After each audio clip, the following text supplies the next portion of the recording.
Армысыздар, құрметті көрермендер, Джем арнасының тікелей эфирінде ерекше шабытқа толы шығарылым. Бүгін біз білім мен еңбектің талап пен талпынысы нәтижесін көрсеткен ерекше қонақтармен жүздесіп отырмыз.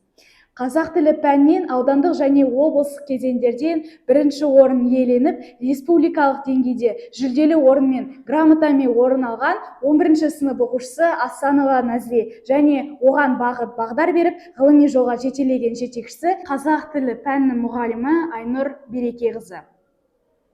Назли, алдымен ең үлкен жетістігімен құттықтаймыз. Айта кетші, пәндік олимпиадаға деген қызығушылық қай кезеңнен бастап пайда болды? Негізі қызығушылығым қазақ тілі пәніне 10-шы сыныпта осы мектепке көшіп келгеннен кейін пайда болды. Айнұра Берекеевна маған осы қызығушылықты ашты. Сонымен қатар қызығушылығым пайда болғаннан кейін мен өзімді тексергім келді. Осы пән бағыт бойынша өзімді тексеріп, осындай жетістіктерді алу үшін ұмтылысым пайда болды.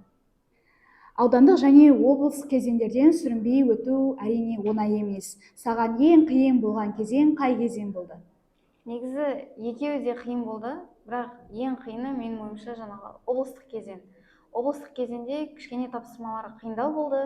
Енді облыстық деңгей мен аудандық қатты айырмашылығы бар. Республикалық кезеңде қандай тапсырмалар сенің есіңде қалды? Сол сәттегі ішкі сезіміңді айта кетсең. Республикалық тапсырмаларда мен өте көп қобалжыдым. Енді сонымен қатар жаңағы эссе тапсырмалары есімде сақтап алдым. Айтылым бойынша тапсырмаларды сақтап алдым. Қызық сәттер көп болды негізі. Бұл жетістік сенің болашақ жоспарына қалай әсерін тигізді? Қандай мамандықты таңдап отырсың? Мен тарих мұғалімі мамандығын таңдап отырмын. Бұл да гуманитарлық бағыт бойынша. Енді қазақ тілде гуманитарлық бағыт болғаннан кейін осы грамоталар да маған өте үлкен көмек береді деп ойлаймын. Сен сияқты 11-ші сынып оқушыларына қандай кеңестер берер едің? Осындай олимпиадаға қатысып, орын алып, жүлдегерлер болсын, дайындалып, өйткені өте күшті сыйлықтар береді 11-ші сыныпқа, грантқа үлкен мүмкіндік бар. Сондықтан осындай олимпиадаға қатысып, үлкен мүмкіндік бар оларға. Жауабыңызға үлкен рахмет. Сәлеметсіз бе, Айдана Зейінқызы? Гимназиямыздың педагог ұйымдастырушысы ретінде Асанова Назлидің республикалық пәндік олимпиададағы жетістігі мектеп өміріне қандай серпін берді деп ойлайсыз? Сәлеметсіздер ма? Ең алдымен бұл біздің мектептің беделін арттырып, білім беру ұйымының аймақтық және республикалық деңгейдегі танымдылығына жол ашады.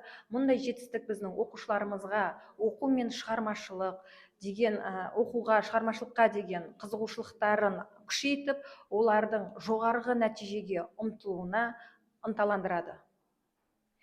Назли сияқты дарынды мақсатты оқушыларды анықтау мен қолдауда педагог ұйымдастырушылар қандай жұмыстар атқарады?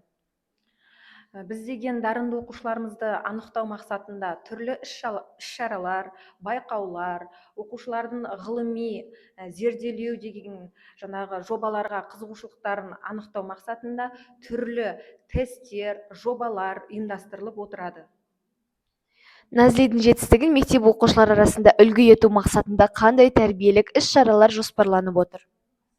Оқушының жетістігін мектеп оқушылары арасында үлгі ету мақсатында мектепте жүйелі әрі мазмұнды тәрбиелік іс-шаралар жоспарланып отырады.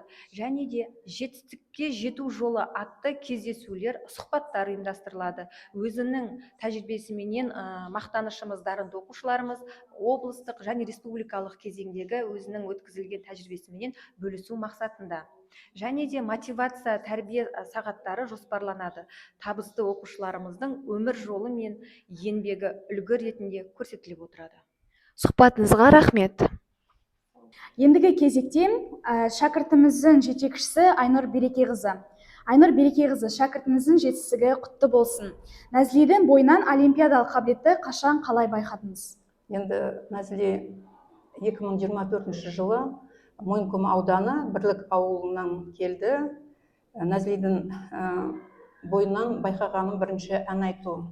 Содан кейін біз қазақ тілінен грамматика, сосын мәтінмен жұмыс жасай бастадық. Республикалық деңгейде дайындау үлкен жауапкершілік екені белгілі. Дайындық барысында қандай әдіс тәсілдер қолданылды? Енді көбінесе біз эссе жаздық, сосын салт дәстүрлер, мақал мәтелдер, соларды жаттап Назлимен бірге жұмыс жасадық. Өте жақсы, тез меңгеріп алатын. Назлидің бойында өте білімі өте жақсы. Жалпы пәндік олимпиаданың оқушы тұлғасына, тұлға болып қалыптасуына қалай әсер береді? Болашақта қандай жетістіктерге жете алады?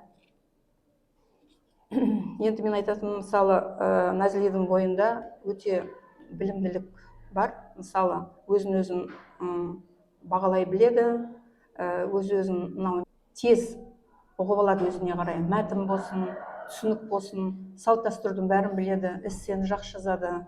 Сұрағым екеуіңізге де ортақ. Осы жетістікке жету жолындағы ең үлкен қасиеттеріңізді айта кетсеңіздер. Ниеттеріңіз қай бағытқа қарай бұрылды? Енді біз бірінші орын аламыз деп дайындалдық, шыны керек. Енді Назлидің де көп жұмыстарын тексердім, эссе жазған, несін бәрін өте жақсы.